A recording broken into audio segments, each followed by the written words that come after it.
Welcome to Soundscape. I'm your host, Mike Schwartz. Very excited for the guest here to close out the season. I've got singer, songwriter, storyteller, author, Mr. Tanner James.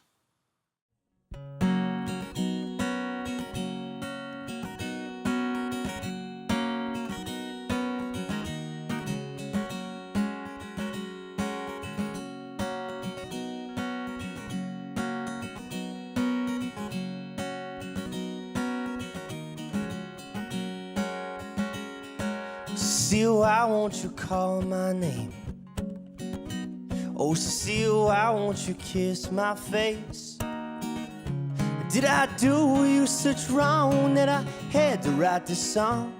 Cecile, why won't you be my girl?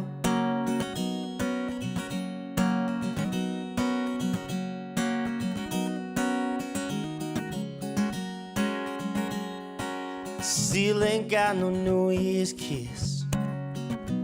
Oh, Cecile ain't got no New Year's kiss. But the boys lined up the block. She was only there to talk. Snuck in a cab and she went home by herself. Oh, Cecile, it's just like thunder when you're waiting for the storm.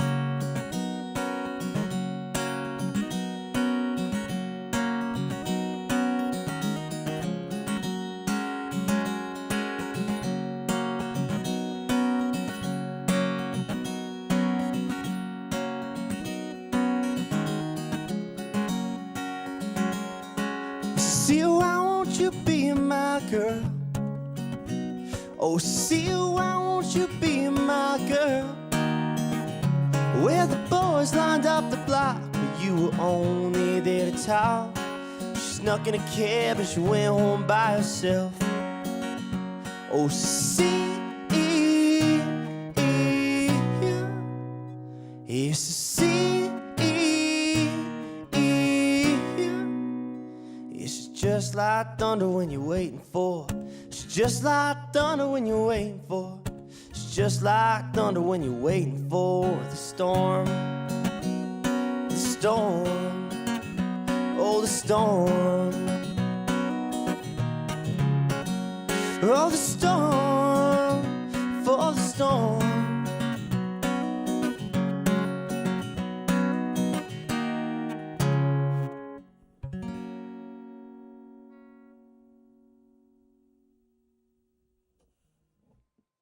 Song's called All Girls Want, Don't Take It Too Personally. I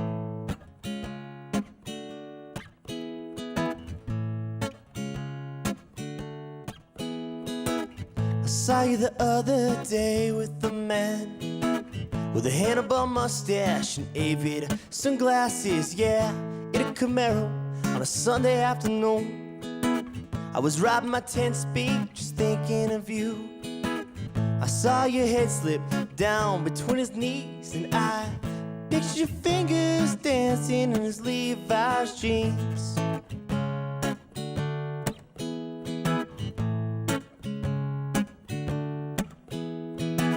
And out your window you waved me a heavy metal sign. Remember the days when she used to be my yeah, my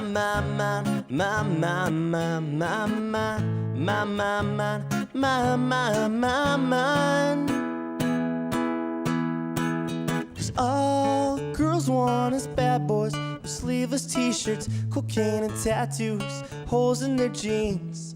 All I've got is skunk weed and vinyl records, garage bands, pop songs, a minimum wage. And all girls want is bad boys with sleeveless t-shirts, cocaine and tattoos, holes in their jeans.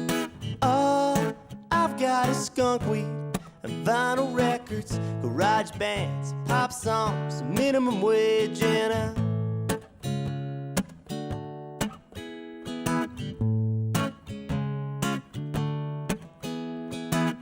well, can't you see through this hair metal?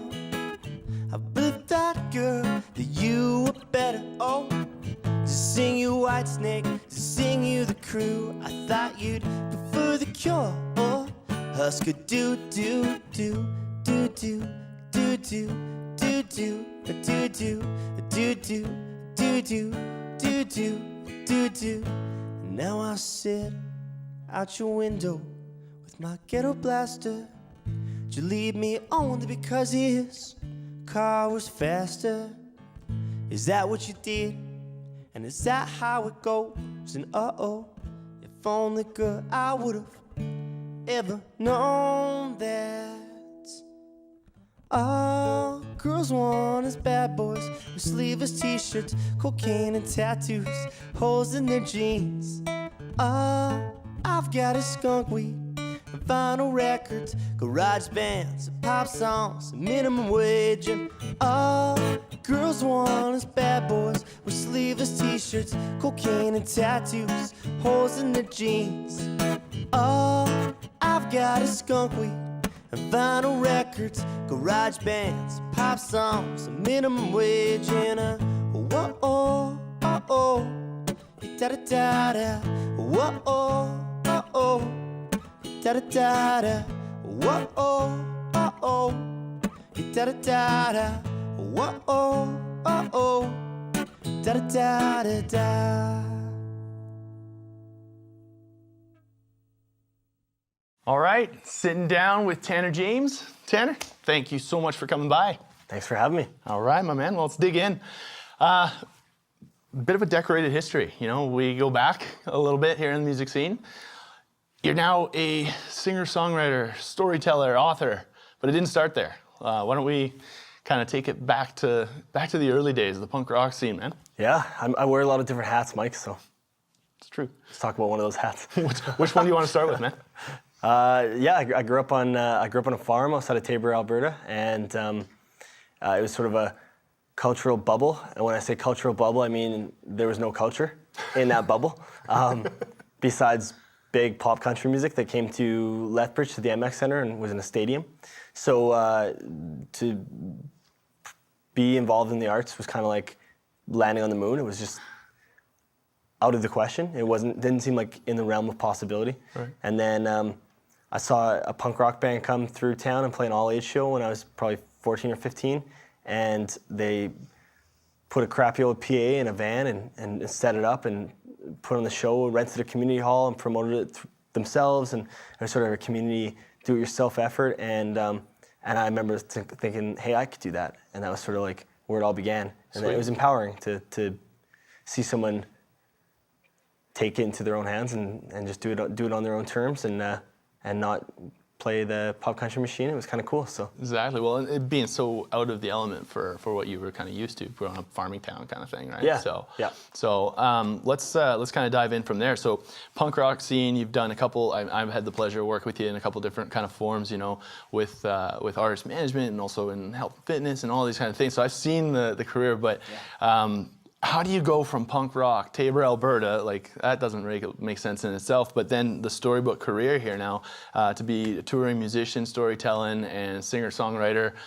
How did this all unfold? I think I'm always trying to like age gracefully and then also adapt to sort of the artistic climate and stay afloat and stay relevant and find a way to hustle and make a career as an artist or as a musician. Yeah, I think punk rock was the first thing that lit my fire, and then indie rock was a little bit more. It wasn't as like put in a box as much. There's more creative control, and so indie rock was a nice transition, and it gave us lots of wiggle room and taught me how to play in a band, and that was a beautiful experience. And then yeah, I remember seeing Jim Cuddy play in Edmonton one time, and I just thought, man, this guy gets cooler every year that goes by. Yeah. Like he just ages so gracefully. I'm like, that's what I want to do. I want to always like, I don't want to be like the old guy in the scene. I want to be like playing to my peers or to people I respect, kind of thing. So yeah, the folk kind of singer-songwriter.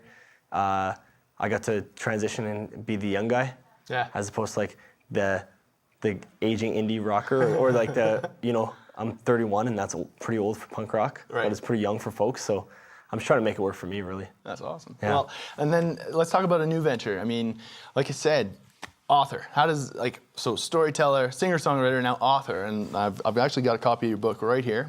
I Am the Lizard King. So How does this fit into the fold? I think I've always been a writer. I think I'm a writer more than a musician. So I'm a songwriter, and I'm an author, and I'm a screenwriter, and I've always scribbled down poetry. And yeah, I think that's where I come from. That's who I am. That's how I express myself. So I think that was a natural transition, something I've always wanted to do. And it was a good time to do it economically because I'm driving around the country and playing at folk clubs and playing in bars and cafes and theaters and house concerts, and CDs are no longer a viable way to make money off a merch stand and to share your music, and the profit margin on vinyl is just not what CDs was, and people are still buying books. The book industry is about 10, 15 years behind the music industry, and it felt like a good time. It felt like a good time to do it because I have a platform, I have a medium I have the ability to tour a book like a punk rock artist and sell it off the merch stand, and sort of I don't even have to sign with a small publishing press. I can create my own small publishing press, and I can sell it, and I can shake hands and kiss babies and do it sort of the old way. So that's perfect. That kind of goes back to the punk rock thing and sort of my ethics with music and art, and also I guess with the book. Now that I write songs and I do music for a living, I feel like I'm always thinking, will this song work on stage? And there's these artistic songs that I'm writing that I know aren't going to do anything for me or not going to find a place in my music. But the book, I could say and do whatever I wanted because I have no stake in the game. I'm like at this point, I'm not making any money by writing books. I will, but yeah. So there's an artistic freedom. All right. Well, thank you very much, Tanner. How about we get back into some music from Tanner James? This song is called Living as an Artist in an Oil Town, and it's about living as an artist in an oil town. Take the bus to your studio on the east side of town, behind the tire shop and the glass repair, and your bank statement second guess, the second place to hide when Virginia Woolf is standing by your side. Living as an artist in an oil town. I'm living as an artist in an oil town.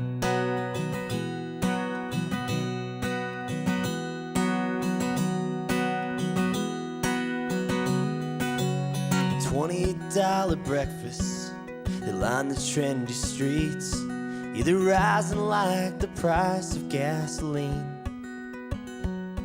And you got a job at the diner where I can't afford to eat, but if I come by when you're working, then it's free. Well, I can remember rush hour, the lonely dark commute.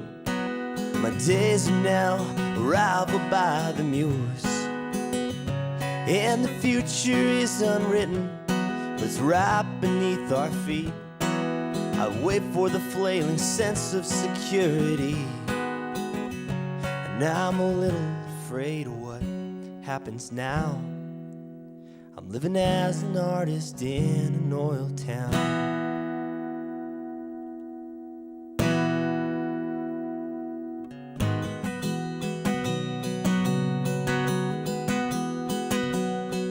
I wanna color outside, I wanna color outside the lines. I wanna color outside, I wanna color outside the lines. I wanna color outside, I wanna color outside the lines. I wanna color outside, I wanna color outside the lines.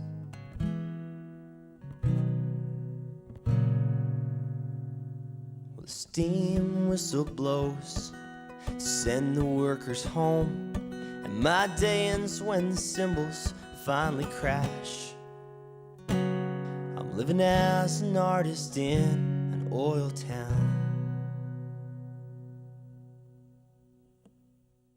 All right, welcome back. Continuing my conversation with Tanner James.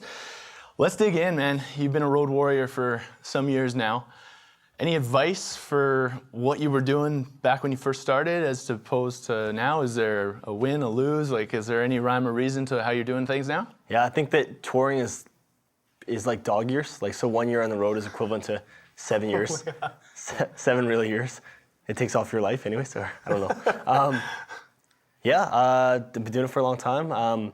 Things have changed. I used to have a lot more fun on the road and be a lot more footloose and fancy free and get in all sorts of trouble. And that was great, and I don't regret doing that. But now, because I do it so much, I have to try to keep my mental health in line and my physical health, and treat my body good and sort of be a sustainable touring machine. Absolutely. And so that my diet and my behavior on the road, and I treat it like a job, and I show up and be a professional. Yeah, oh, fantastic. I mean, it's good to hear. As you know, my role in the industry is kind of the same thing, right? We want to make sure that this is treated like a profession. And with your years, I like the dog years kind of statement. That makes a lot of sense. And you do see a lot of guys kind of shortening their careers, would you say? Yeah. And it's a shame because we got some great music out there. Now, I know you speak some of the songs really from the heart too, where we're talking about living as an artist in the oil town, right? Yeah. So I'm assuming that's here, Calgary. Yeah, that's a niche song. It's talk to me about that, because as the musical climate changes, right? Like, we're not in the same times that we were with the economics, but also as an artist yourself, you can't be that mass-producing kind of artist selling stuff off the shelves. How's the game changed, and where do you see yourself fit kind of into the bill? I think that how's the game changed? I think that the mediums have changed, so like everything's streaming nowadays, and there's no monetary value in music. I think that there's a future in brand partnership and endorsements, and I think that that's maybe what the future holds for music. But as of right now, it's sort of anybody's guess. So I'm trying to always adapt and be flexible and not be stuck in my ways and be willing to go with it. And the song "Living as an Artist in an Oil Town," I think that's how I feel sometimes, is that I'm the last unicorn. I feel like I'm like this. Sometimes I wonder why I live here, but then there's also enough reasons that I do and why I'm still here. But that song's about sort of feeling perplexed as to why I'm paying rent in one of the most expensive cities in Canada. Right. That's traditionally an oil town. That's changing, but traditionally. Are there things that you could recommend, like, to other artists that are coming up through the ranks here? You got like 3 pro tips or something as an emerging artist to survive in, especially a place that has all the potential to be a music city. I mean, we really do here in Calgary, but there's some restrictions to it. So what are your 3 tips to the emerging artist? I think I wish someone would have told me these 3 things, so that's what I'm going to share with everybody else. I think that be willing to learn and be humble. And when I say that, I mean we have great resources, like a great provincial music organization that you can take advantage of and ask questions. And we have good arts funding in Canada and in Alberta and in Calgary, and to try to get your foot in that door and to start going down those roads. I think number 2 would be to take care of yourself. It's an industry that's soaked in trouble, and and I think that while it's fun to dabble sometimes, I think that you need to understand that you have to be professional if you want to get anywhere. Right. And number 3, you take a lot from the music industry and from the community, and don't be afraid to give back and to try to help build the scene and foster and develop something in our city. Yeah, absolutely. For the folks at home, where can we find Tanner James? Are you out on the road, or are you online? Where are we able to? Well, check you can come to a out? show and shake my hand, but if you want to surf from the comfort of your own phone in your pocket or your home desktop or laptop, you can go to www.tannerjamesmusic.com, and it will have all the information and about the book release and the next album and all my tour dates and a whole bunch of blog posts. All right. Yeah. Perfect. And that's kind of the name of the game, going out back on the road? Yeah, it's kind of always perpetually being in motion. That's perfect. Yeah. All right. Well, thank you so much for swinging by here today. Again, that was Tanner James, singer-songwriter from Calgary, Alberta.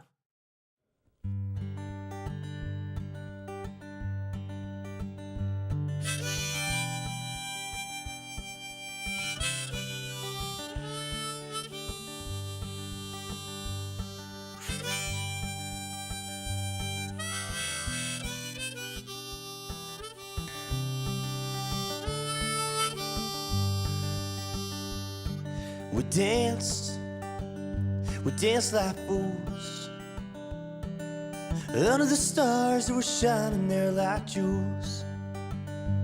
And we lay down in the grass. We closed our eyes as we felt the music pass. Maybe it's the way the river bends.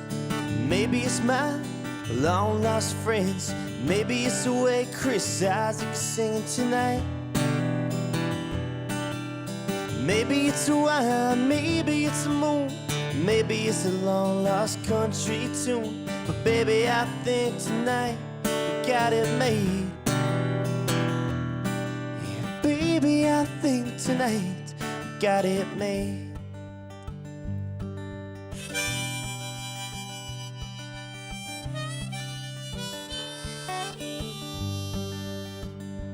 False confessor brings the flood.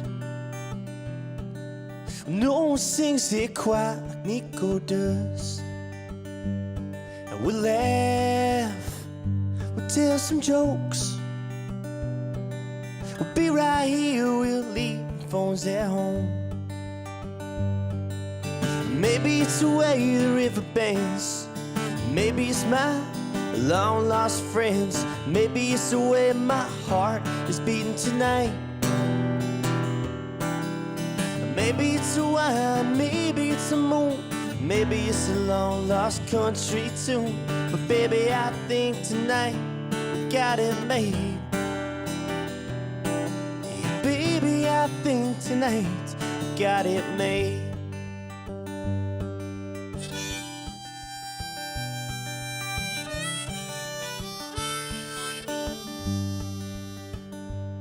So happy 35th. You look real good, sound better than you ever did. Stay gold, stay true. And every July we're waiting here for you. Or maybe it's the way the river bends. Maybe it's my long lost friends. Maybe it's the way Chris Isaac's singing tonight. Maybe it's the wine, maybe it's the moon, maybe it's my heart beating for you. But baby, I think tonight we got it made. Yeah, baby, I think tonight we got it made.